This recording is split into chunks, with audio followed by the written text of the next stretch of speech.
Bueno, ¿cómo están? Hola.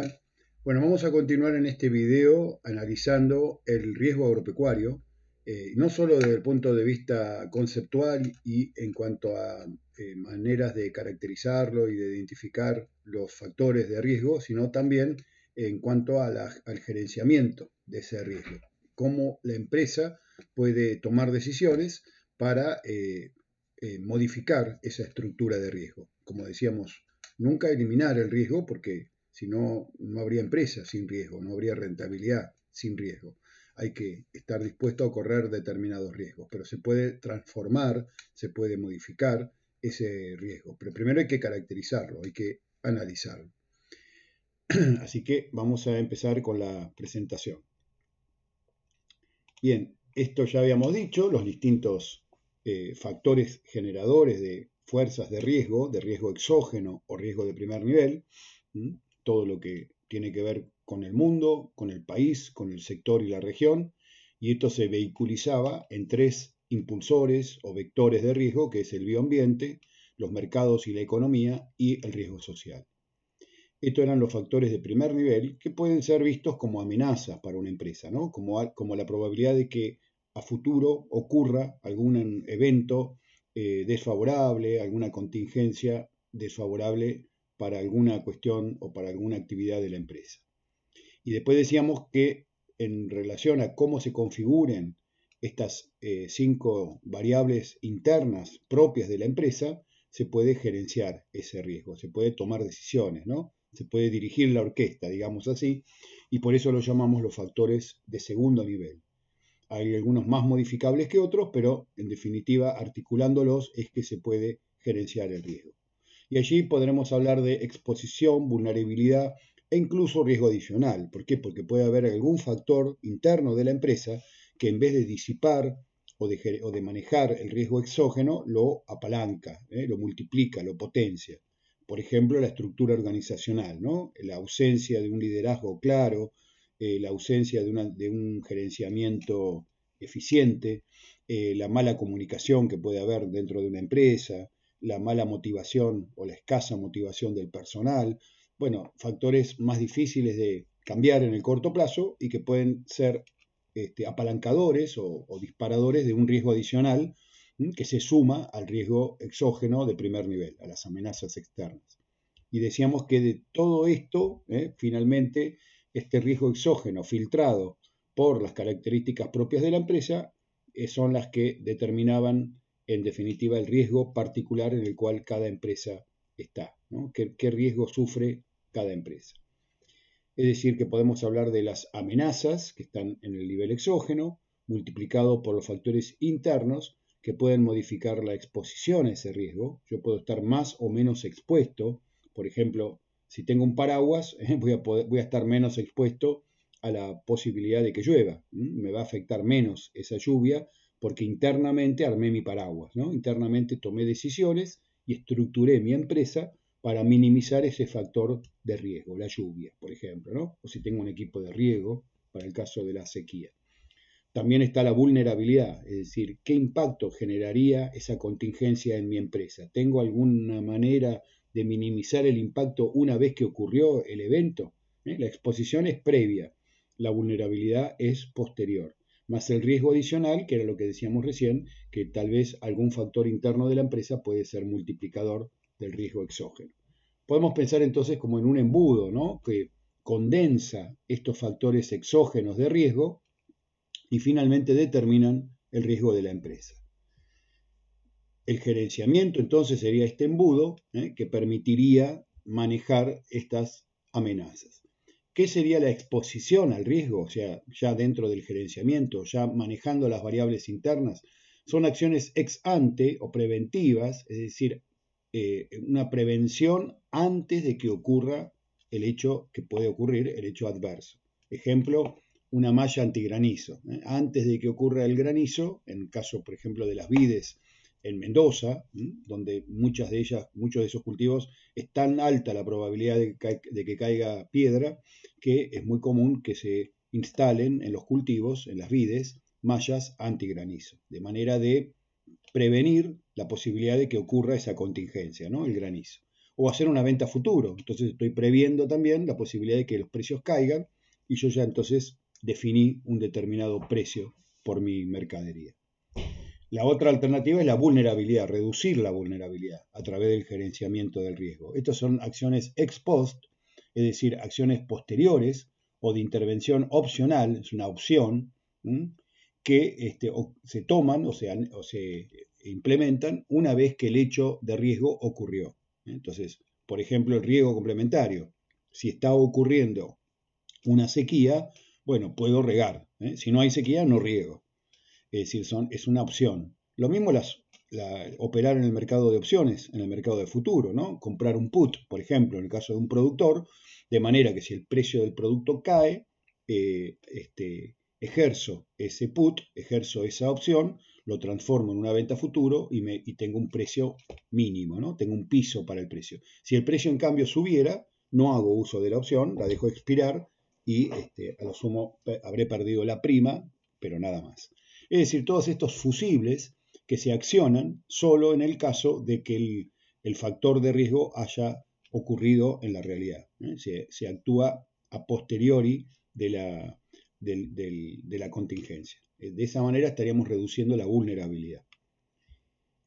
Los factores de segundo nivel, los factores internos, bueno, en la medida que no sean controlables, como decíamos, por ejemplo, el tema de la estructura organizacional, pueden ser generadores de riesgo adicional, ¿no? Ejemplo, en una empresa el riesgo de que un socio esté por renunciar, el riesgo de muerte o enfermedad de alguna persona clave de la empresa, que haya problemas de divergencia en la visión, que no haya una visión más o menos unificada y clara en la empresa y eso genera problemas de toma de decisión, que haya conflictos internos, comunicación, falta de comunicación entre las distintas generaciones que componen la empresa, en el caso de una empresa familiar, ¿no? Que haya un exceso de autoritarismo dentro de la empresa, que haya una actitud pasiva ante los cambios, no se reacciona en forma oportuna, se demora mucho para tomar decisiones, lentitud en decidir, confusión de roles, es decir, factores internos a la empresa que se pueden ir modificando lentamente, pero que apalancan y generan un nuevo nivel de riesgo. Bueno, ahí tienen lo que decíamos recién de la exposición y la vulnerabilidad, ¿no? Ex ante, o sea, medidas de prevención para reducir la exposición a factores de riesgo, por ejemplo, la siembra directa ante la posibilidad de lluvias intensas, mallas antigranizo, sembrar tardíamente un maíz para escaparle a la posibilidad de sequía en los principios del verano, una diversificación temporal o espacial, hacer ventas a futuro. Todo esto puede generar una prevención ante la posibilidad de que ocurra algo adverso a la empresa. Y en cambio, a nivel ex post, intervenciones sobre la empresa una vez que ocurrió el hecho, digamos, adverso, reduce entonces las consecuencias de esa adversidad, reduce el impacto negativo sobre la empresa. Es decir, se reduce la vulnerabilidad. El riesgo complementario, una vez que ocurrió la sequía, el riesgo por aspersión para reducir impacto de helada en frutales, es decir, cuando se está produciendo la helada, se hace un riego por aspersión para eliminar el impacto, reducir, minimizar el impacto de la helada, por una cuestión física, o trabajar con opciones a futuro, como decíamos antes. Bien, entonces, gestionar el riesgo, ya entrando ahora sí, habiéndolo identificado, ¿cómo lo podemos gestionar? Bueno, lo primero era identificar justamente lo que hemos estado tratando. Factores de primer nivel, factores de segundo nivel, llegar a tener una noción clara del riesgo de la empresa. ¿Qué riesgo está corriendo la empresa? Si es alto o bajo, teniendo en cuenta el nivel y la variabilidad de los distintos factores de primer nivel y de segundo nivel que la empresa tiene y que la empresa enfrenta. Entonces, una vez que identificamos y caracterizamos los factores de riesgo, entraremos en una evaluación. Esto ya implica evaluar numéricamente, cuantificar de algún modo el riesgo al cual la empresa está expuesta, en cuanto a nivel y en cuanto a variabilidad. En relación a esa evaluación, si hemos detectado que hay un alto nivel de riesgo en alguna cuestión, en algún aspecto, bueno, entonces propondremos y diseñaremos estrategias para gerenciar ese riesgo, para tratar de reducir el riesgo que ocurre en algún lugar y manejarlo, llevarlo a un nivel manejable, ¿no? Que no sea, que no enfrente a la empresa un nivel de riesgo inapropiado para lo que la empresa esa es. Entonces allí propondremos estrategias, por ejemplo, realizar ventas a futuro, por ejemplo, diversificar, por ejemplo, realizar algunas inversiones, como puede ser tener maquinaria propia o tener un equipo de riego. Y después, en cuarto lugar, evaluaremos nuevamente el impacto de la estrategia, es decir, si implementáramos la estrategia que estamos proponiendo, ¿qué impacto tendría? Y esto de vuelta, evaluarlo numéricamente, hacer una presupuestación del impacto. Presupuestar qué pasaría, qué estimamos que pasaría si aplicáramos esa estrategia que estamos analizando. Si la cosa sigue bien, es decir, si al diseñar y al evaluar el impacto vemos que es conveniente aplicar esa estrategia que hemos formulado, bueno, entonces tomamos una decisión y en el caso de que la decisión sea afirmativa, implementamos la estrategia. Y después controlamos, chequeamos a ver qué va ocurriendo a medida que pasa el tiempo, a medida que se van obteniendo resultados, a ver si se está cumpliendo el plan previsto o no y por qué, ¿no? Realizar un diagnóstico de situación de por qué estamos mejor o por qué estamos peor a lo que habíamos presupuestado. Entonces, el primer paso en la evaluación del riesgo, como dijimos, es identificar las variables y los escenarios que generan el riesgo. Esto puede ser, de alguna manera, variables continuas, es decir, abanicos de situaciones con sus probabilidades, o variables dicotómicas o tricotómicas, escenarios, por ejemplo, que caiga granizo o que no caiga, ¿no? O a lo sumo granizos moderado, granizo severo o ausencia de granizo. Tres escenarios en ese caso, sería tricotómica. Es decir, son variables discontinuas, son variables que son de sí o de no, ocurre o no ocurre. Mientras que las variables continuas podría ser, por ejemplo, el nivel de lluvias, ¿no? Que puede ser a lo largo de un gradiente de precipitación, se pueden dar distintas situaciones continuas. Esto para evaluar el riesgo en función de los factores de primer nivel y de segundo nivel identificados, para ponerle números al riesgo. Bueno, como ya hemos visto, las tres fuerzas impulsoras, ¿no? Todo lo que tiene que ver con el bioambiente, el clima, el suelo, la biología, todo lo que tiene que ver con los mercados y la economía, tanto mercado de productos como de los recursos, y lo que tiene que ver con la sociedad en términos de sostenibilidad social y ambiental, la equidad y la responsabilidad social. Bueno, acá tenemos, por ejemplo, con respecto al mercado de recursos, que tenemos que evaluar. Y bueno, todo los recursos que tienen que ver con la producción, qué pasa con los precios y la oferta y la demanda de inmuebles y con la oferta y demanda de insumos y servicios. ¿Qué precios puede tener un fertilizante? ¿Qué precios puede tener una semilla? ¿Qué precios puede tener un servicio de inseminación artificial, por ejemplo? De financiación también, ¿no? Es otro recurso, el financiamiento. ¿Qué puede pasar con las tasas de interés de los créditos? ¿Qué plazos hay o puede ocurrir para el futuro de la toma de préstamos? ¿Qué modalidades de préstamos hay? ¿Hay préstamos de largo plazo o es todo corto plazo? ¿Qué oferta crediticia hay y qué otras herramientas o alternativas de financiamiento existen, aparte de los créditos? La comercialización, qué puede pasar con las modalidades de venta, con los costos de la comercialización, con las comisiones, con los seguros, con las tarifas de los fletes. Y también en cuanto a la gestión, cómo es la gestión de información en la empresa, cómo es el estilo de gerenciamiento. Esto ya sería una variable endógena, ¿no? Una variable de segundo nivel, un factor de segundo nivel. El segundo paso para la evaluación del riesgo, es decir, para ponerle números a este tema del riesgo, es para las variables continuas determinar el rango de valores que pueden tomar. Es decir, por ejemplo, supongamos, bueno, el rendimiento de un cultivo puede estar entre 2.000 kilos y 5.000 kilos, por ejemplo, para el caso de un trigo. O la producción de carne puede estar entre 80 kilos y 150 kilos por hectárea, o la tasa de preñez puede estar entre 80 y 90%.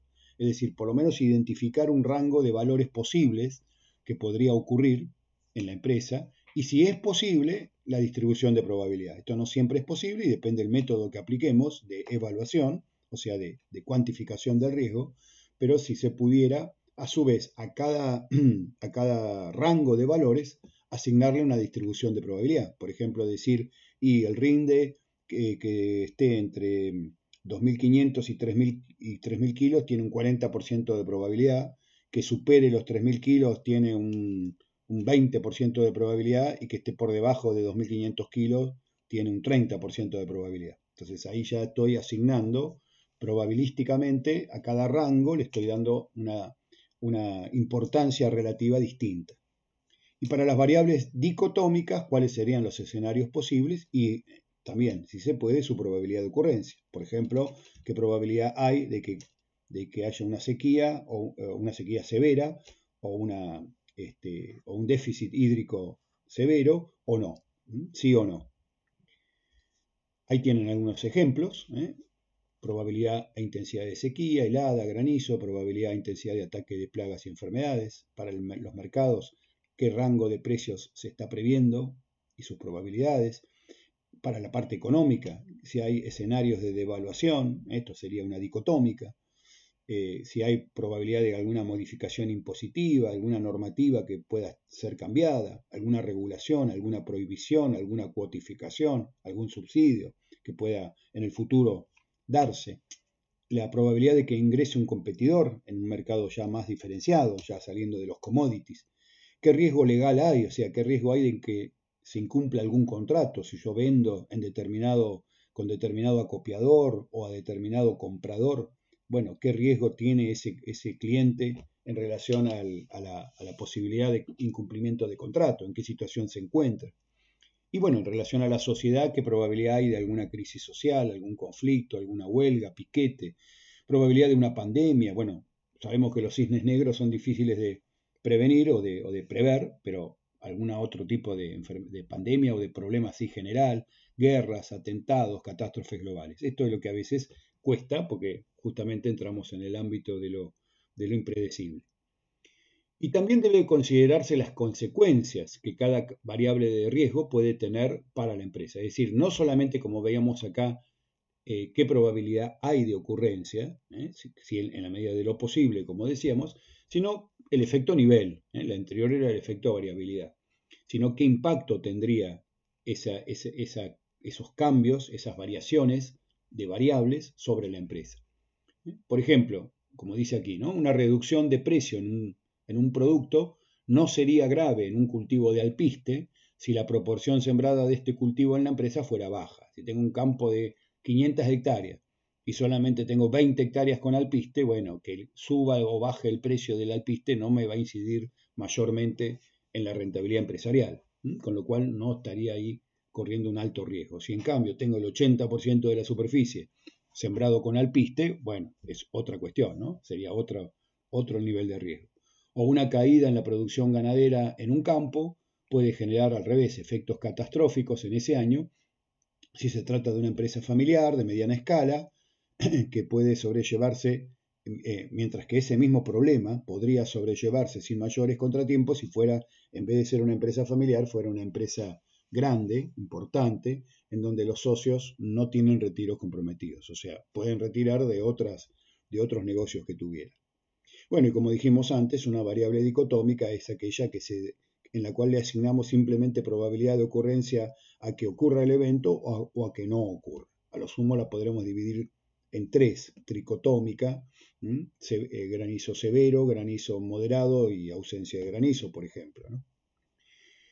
Entonces, resumiendo lo visto, tenemos estos factores de primer nivel exógenos, es como decir, hay probabilidad de que llueva, eso no lo podemos evitar, no lo podemos cambiar, no lo podemos modificar, pero sí hay factores de segundo nivel o de riesgo endógeno, que son parcialmente controlables, como decir, bueno, yo puedo, ante esa lluvia, puedo haber comprado un paraguas. Entonces ya el impacto que esa lluvia va a tener, no voy a evitar que llueva, pero el impacto de esa lluvia sobre mi actividad va a ser distinta, porque está protegida, está cubierta, hay una cobertura, en función de haber estructurado, en este caso, una estructuración de activo en la cual compré un paraguas. Y bueno, la lluvia serían estas tres cuestiones, ¿no? Puede haber lluvia en el ámbito de los mercados o de la economía, puede haber lluvia en el ámbito de la producción o puede haber lluvia en cuanto a la política económica y social, ¿no? Del sector y de la región y del país. Y todo lo que son los factores controlables, que era este pentágono, estas cinco variables que tenían que ver con lo productivo, lo comercial, la estructura del activo, el financiamiento y la estructura organizacional. Bueno, es un poco lo que aquí está mostrándose, ¿no? Los factores externos, esa lluvia que viene de afuera, cómo yo me enfrento a esos factores externos, qué hago internamente en mi empresa, cómo me estructuro para enfrentar esos problemas, y entonces entraremos en riesgo endógeno. Y ahí es donde los factores controlables de segundo nivel son los que me van a permitir el gerenciamiento, mientras que los factores no controlables pueden generar un riesgo adicional proveniente de adentro de la empresa, ¿no? No solamente de la lluvia que viene de afuera, sino que también puede haber algo de riesgo endógeno que aumenta el riesgo externo, hasta llegar al riesgo de la empresa. Fíjense que hay dos niveles de evaluación entonces, ¿no? O sea, de medición o de trabajar con números. Uno, cuando evaluamos a los factores de riesgo que hemos identificado. Dos, cuando evaluamos el impacto que tendría en una presupuestación las estrategias que estamos proponiendo. Por ejemplo, si estoy proponiendo operar en los mercados de futuro, una evaluación del impacto de la estrategia es cuando calculo el precio final logrado, en el caso de un productor, si realizar una venta futuro o si comprar un put. Entonces evaluamos ante distintas posibilidades de escenario qué pasaría con el precio logrado en la empresa después de haber comprado el put o después de haber hecho determinada venta a futuro. Para evaluar el riesgo, es decir, para analizarlo cuantitativamente, hay distintas maneras, distintos métodos.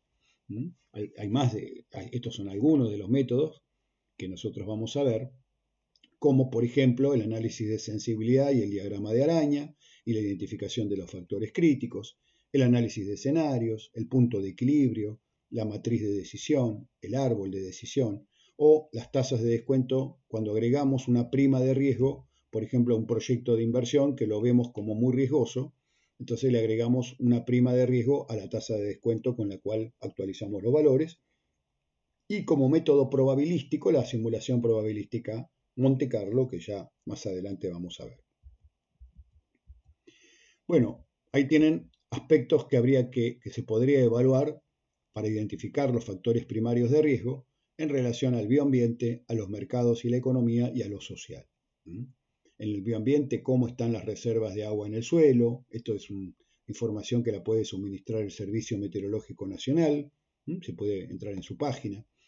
¿Qué pronóstico hay en relación a si va a ser un año niño o niña o neutro? Esto sería el fenómeno niño en el sudoeste, en el south, en el océano sur, el niño South Ocean, mapas de riesgo que elabora y que se pueden consultar en la página web de la Secretaría de Agricultura, de la Oficina de Riesgo Agropecuario, la ORA, pronósticos de temperatura y humedad también del Servicio Meteorológico Nacional o de otras consultoras climáticas, si hay alguna previsión de enfermedades, de hongos, de bacterias, de virus, por ejemplo, años muy húmedos sabemos que son más propensos a la aparición de hongos en cultivos, la dinámica de malezas, etc. En relación a los mercados y la economía, qué expectativa de inflación hay, qué variación de precios relativos se espera, qué puede ocurrir con el tipo de cambio. Es difícil esto en la Argentina de pronosticar, pero bueno, trabajar sobre suposiciones, sobre escenarios.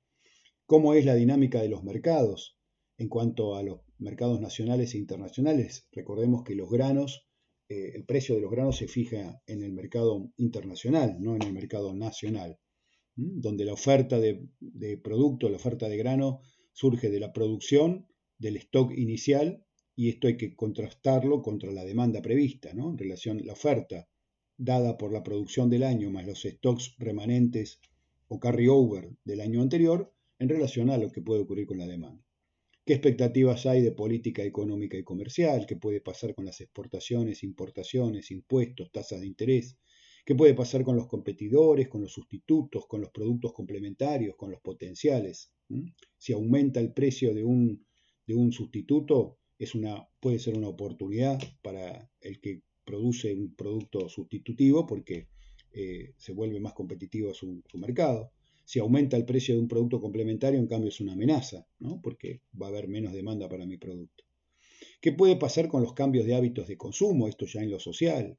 ¿Qué cambios actitudinales hay? Por ejemplo, en el caso de la carne, ¿no? Que hay todo un cambio de paradigmas muy importante en relación al consumo de proteína animal, del veganismo, el vegetarianismo, y eso es un cambio en el mercado y en la demanda esperada.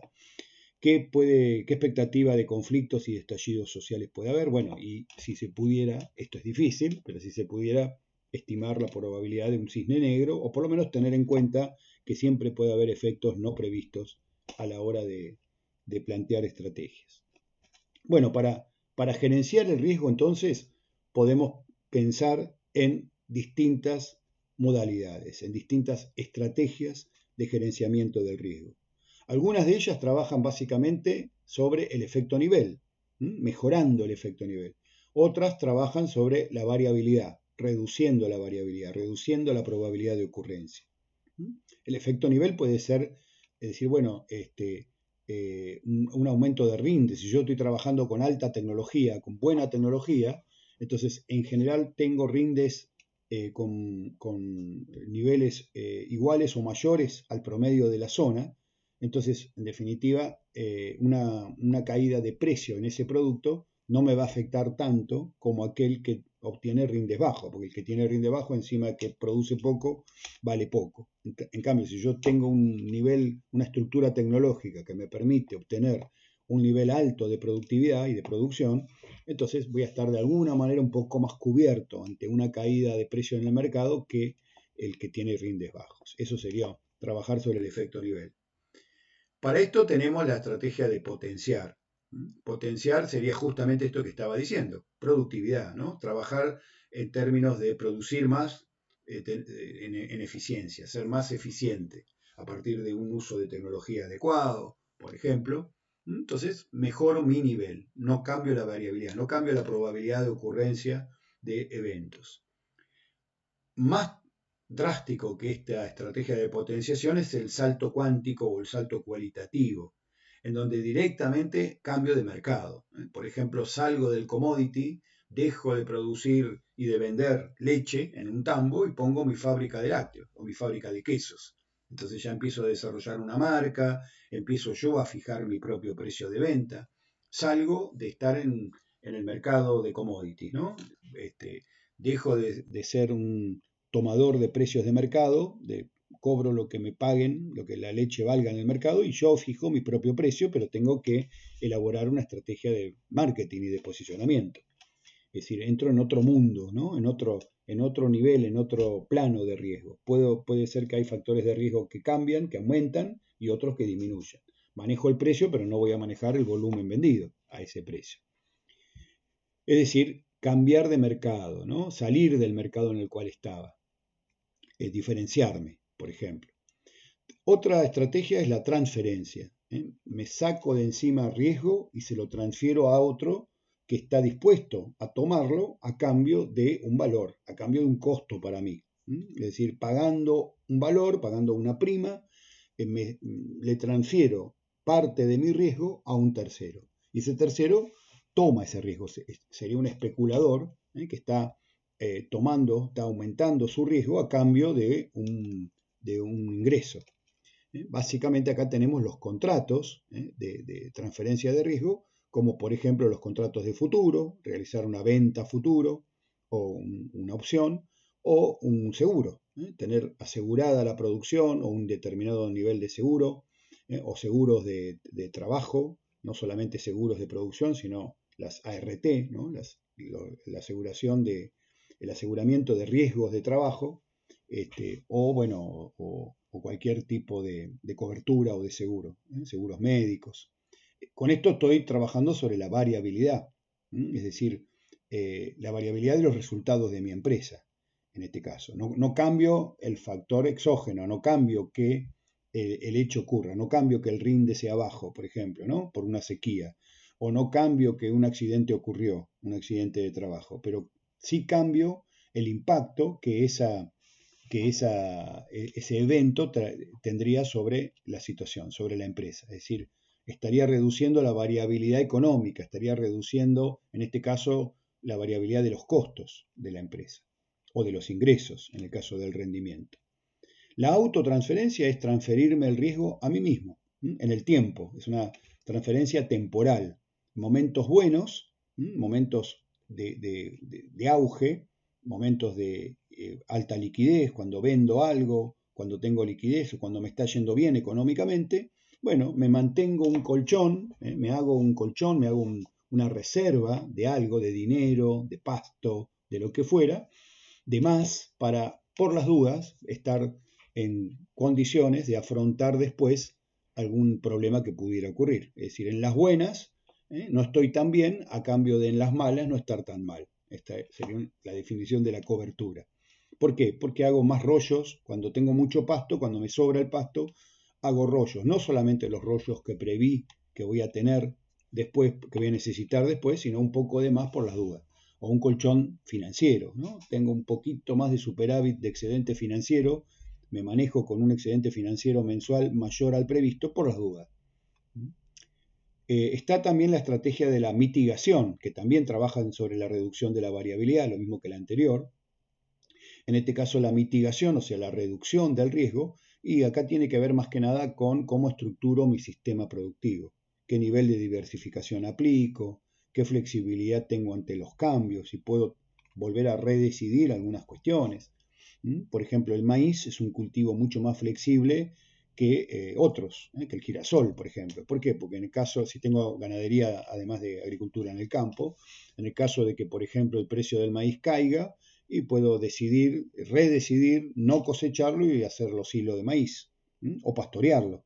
Entonces tengo más usos alternativos, por lo tanto puedo tomar opciones, una vez que tengo el cultivo, puedo flexibilizar esas decisiones. Y esto reduce la variabilidad de los resultados de la empresa y reduce el riesgo.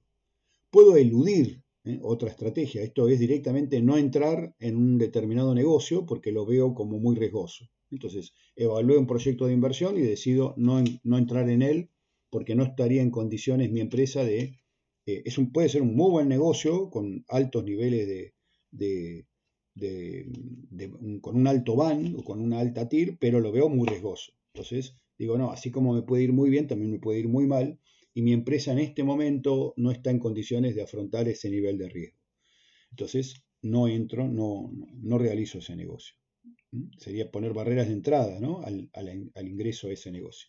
Y retener, que es directamente, puede ser o por desinformación, no hacer nada, no tomar ninguna medida ante el riesgo, pero también puede ser habiendo analizado alternativas, habiendo analizado el nivel de riesgo al cual estoy expuesto, decido no hacer nada, decido retener ese riesgo y aceptar que estoy en condiciones de correrlo y afronto el riesgo sin tomar ninguna cobertura.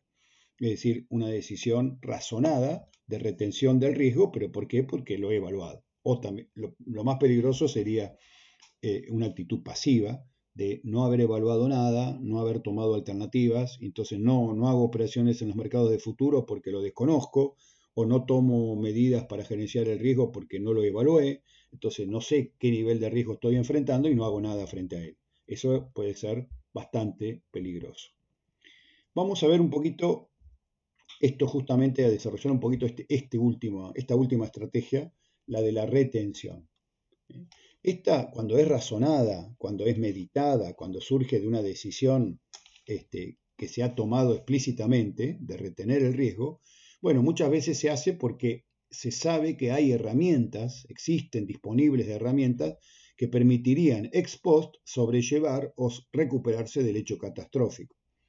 Por ejemplo, si yo estoy en un país en el cual yo sé que si ocurre un determinado evento, una gran sequía, por ejemplo, o una caída de precios, hay créditos específicos para productores que estén expuestos o que les haya ocurrido ese problema, ¿no? Entonces sé que de alguna manera, aunque yo no haya generado una estructura de cobertura, en el entorno existe esa contención, entonces sé que el impacto no sería tan alto. O puedo hacer una reasignación presupuestaria, tengo otros negocios con los cuales podría sobrellevar a la empresa en el caso de que me vaya mal, que las cosas no terminen siendo como lo pensé, entonces no sería tan alto el impacto, ¿no? Es decir, sería en ese caso un efecto nivel en el cual la gravedad del impacto no sería tan alta, porque tengo otras alternativas. Entonces, sabiendo todo eso, he decidido retener el riesgo y me meto en un negocio que puede ser muy bueno, puede ser muy malo, tiene alto riesgo, pero sé dónde me estoy metiendo. Lo tomé a esa decisión en forma razonada. En cuanto a la autotransferencia, como hoy decía, puede ser, como ya habíamos dicho, bueno, ahí tienen el famoso colchón financiero, es decir, una transferencia en el tiempo a uno mismo a través de, por ejemplo, reservas forrajeras, rollos, que haga de más, adicionales a las presupuestadas por las dudas, si viene un año muy seco, si creo que puede venir un año muy seco, entonces, bueno, estoy cubierto porque tengo un excedente de rollos que en caso de emergencia los podría usar. Un mantenimiento de excedentes financieros, el colchón financiero para hacer frente a imprevistos.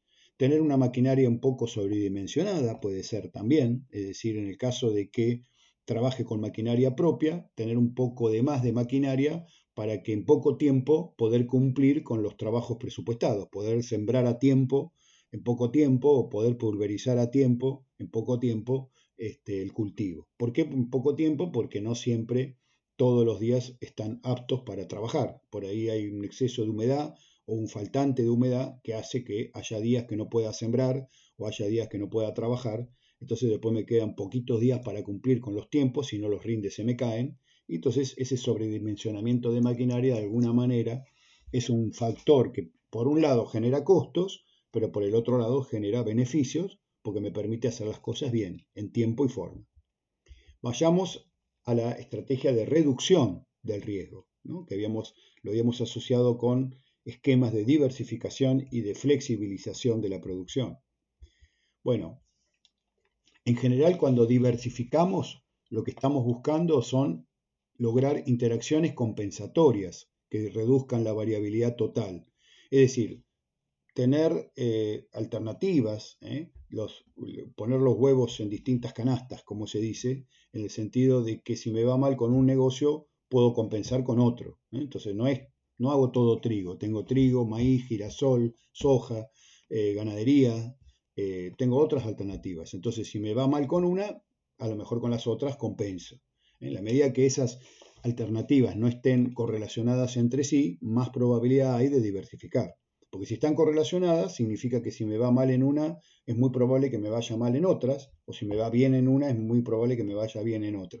Eso no estaría generando un alto nivel de diversificación. La verdadera diversificación ocurre cuando las distintas alternativas, los distintos negocios, no se relacionan entre sí. Por ejemplo, un cultivo de invierno con un cultivo de verano, un cultivo que opera en el mercado de los aceites, como podría ser el girasol, con un cultivo que opera en el mercado de las harinas y de los forrajeros, como es el trigo. Ahí estoy diversificando el mercado. Si en cambio hago girasol y soja, el nivel de diversificación existe, pero es menor porque ambos, en definitiva, generan un producto que va a aceite, con lo cual si ocurriera una caída de precio en los aceites, se van a ver afectados los precios tanto de la soja como del girasol. También pueden generarse efectos de complementación entre actividades, ¿no? Cuando, por ejemplo, la ganadería aprovecha un rastrojo que si no, no se aprovecharía, etcétera, ¿no? Y mejora la eficiencia de la empresa. Bueno, ahí tienen los límites a la diversificación, ¿no? Está bueno la diversificación como estrategia para el riesgo, pero un exceso de diversificación puede ser perjudicial. Por un lado, porque pierdo, en la medida que me diversifico mucho, pierdo la capacidad para supervisar e integrar negocios que pueden ser muy distintos entre sí. Tengo que tener disponibilidad de personal en cantidad y con la capacitación adecuada para cada alternativa, para cada actividad, para cada producción. Hay que ver la capacidad del suelo, si da abasto para producir todas esas actividades que estoy planteando. Hay que ver si necesito equipos especializados para cada uno, ¿no? Si hago papa, por ejemplo, bueno, necesito una plantadora, necesito una cosechadora de papa. Si hago tambo, necesito todas las instalaciones y equipos de ordeñe. No es fácil, ¿eh? Entonces, no es fácil diversificarse en actividades que requieran altas inversiones. Y además pierdo eficiencia por menor especialización. Es decir, estoy con los ojos puestos en distintos lugares y en distintas actividades y puede ser que termine no haciendo nada bien finalmente, ¿no? Y pierdo economía de escala, porque tengo menos hectáreas producidas de cada actividad. Es decir, que hay límites para seguir diversificando. Puedo diversificar en base a distintos niveles. Yo puedo diversificar en base a productos. Hago trigo y girasol. Estoy produciendo dos productos distintos que además están poco correlacionados entre sí en cuanto a clima. Uno es un cultivo de invierno, otro es un cultivo de verano. O sea que si hay una sequía en el verano, a lo mejor afecta al girasol. Bueno, el girasol es más resistente a la sequía. Pongámosle un exceso de agua, que lo afecta mucho al girasol por el desarrollo de hongo esclerotinia. Hay un excedente de agua, hay un año muy húmedo en el verano, pero a lo mejor el trigo zafa, no lo afecta al trigo y sí al girasol. Puedo diversificar en base a mercados, es decir, trabajar con productos que operen en mercados distintos. Ahí tienen algunos ejemplos. Puedo trabajar con diversificaciones en cuanto a las estaciones, granos finos, granos gruesos.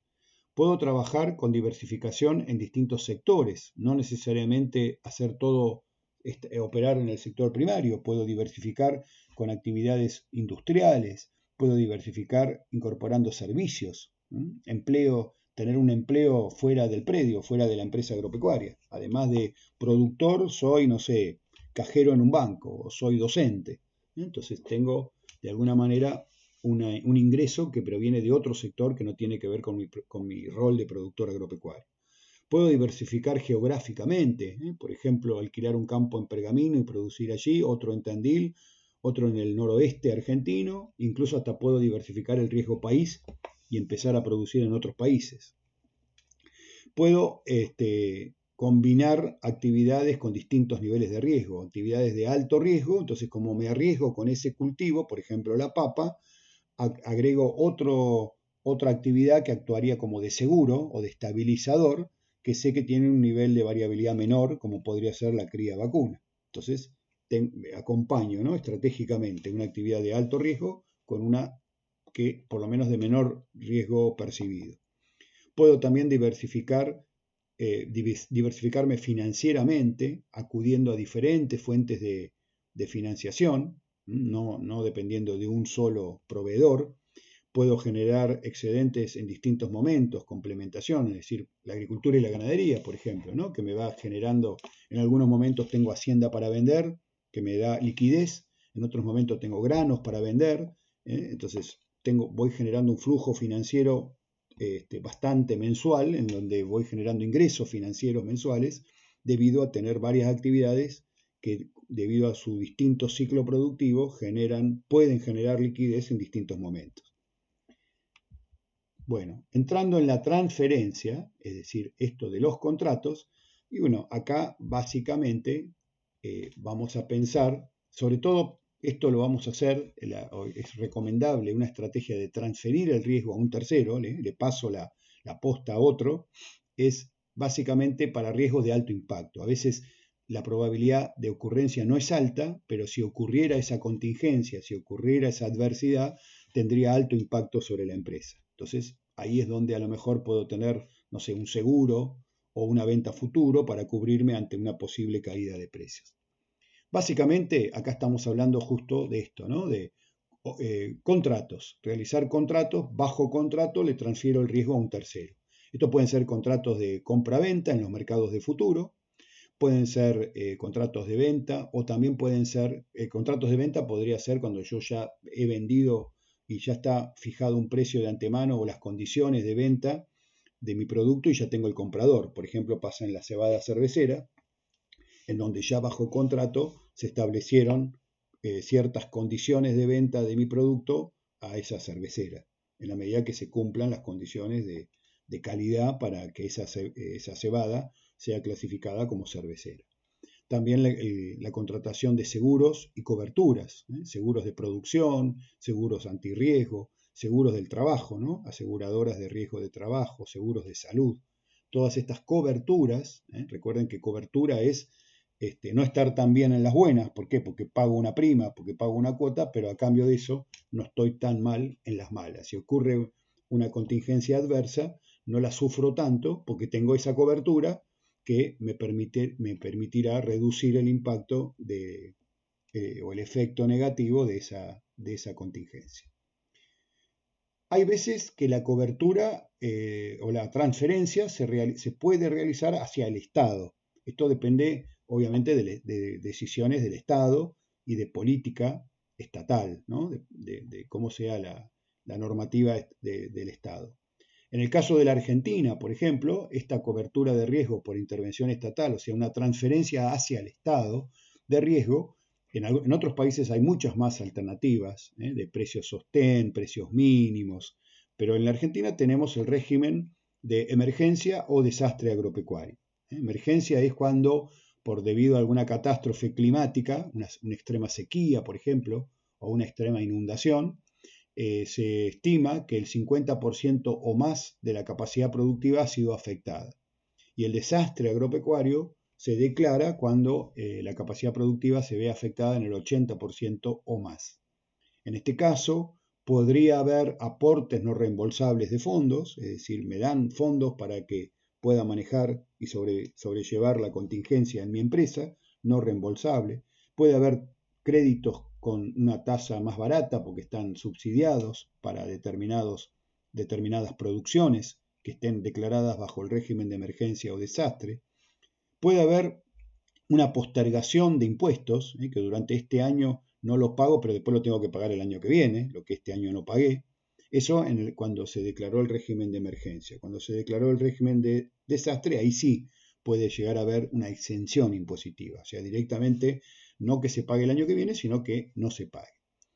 Puede haber también, si se declara una venta forzosa de Hacienda, o sea, si se demuestra que las cabezas vendidas exceden el promedio de los últimos 2 años, es decir, que tuve que vender sin querer, digamos, sin quererlo, sin haberlo decidido por algún motivo, porque necesité cubrir una deuda, porque tuve una contingencia adversa, hay regímenes en los cuales se puede deducir dicha venta del impuesto a las ganancias. Eso hay que consultarlo con el contador para estar asesorado sobre este tema.